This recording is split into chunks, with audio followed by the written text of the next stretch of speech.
So he's an average dude. He's kind of a nerd, a little sheltered, but he has this amazing girlfriend, Robin, and due to some superhero meddling, she tragically passes away.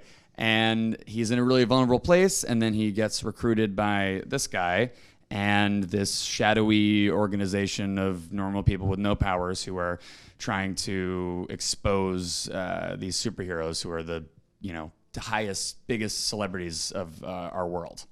And I said people with no powers. That excludes Karen, who does have some really amazing powers that are super fucked up. My friend Antony Starr got cast in it, and there was a general kind of hype amongst a lot of the actors in Hollywood who had been reading this script, and it was alerted to me that this was a really great piece of material, and I read it and thought it was amazing. And so from there it was just a matter of having a meeting with Eric and Seth and Evan, and just sort of really talking about it, and from basically their collective vision, I was like, oh, I've got to be a part of this. This is presenting a vision of the superhero world that hasn't been seen before, and that piqued my interest. The female comes into the boys kind of, her story in our show is a little bit different from the comic book. So that'll be a little surprise for everyone. But she gets recruited by these vigilantes. And I don't know, as the season goes on, she finds her place within the boys. So my character is Mother's Milk. Can't really talk about why his name is Mother's Milk yet. But he's pretty much, I would say, no offense to my colleagues here, but the sane one of the group.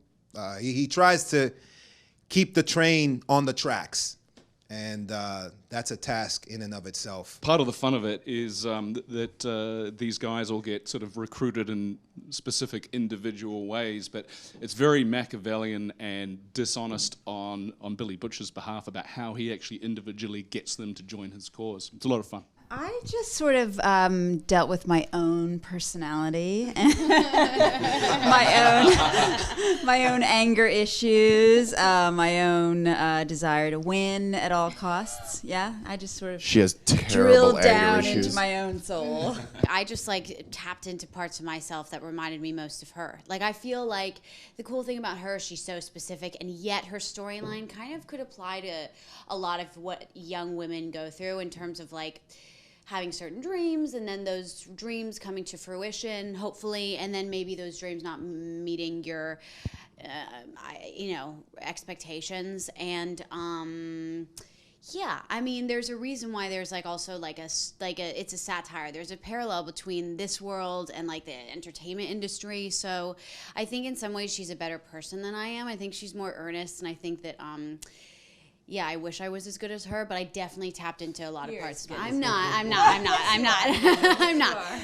I wish I was as good as her. Well, the Deep is sort of on his own storyline, which was nice for me. It was fun. It was fun to play comedy. It's just definitely a little Zoolander in there, a little Jason Momoa. No, I just wanted to have fun, and I did have a lot of fun with it. And there's obviously a difficult scene in there, but it was. He kind of is on his own journey as well after that goes down, and I kind of want to make it as layered as possible within the context of that wild character. Homelander is like Superman on crack, so that was a lot of fun for me.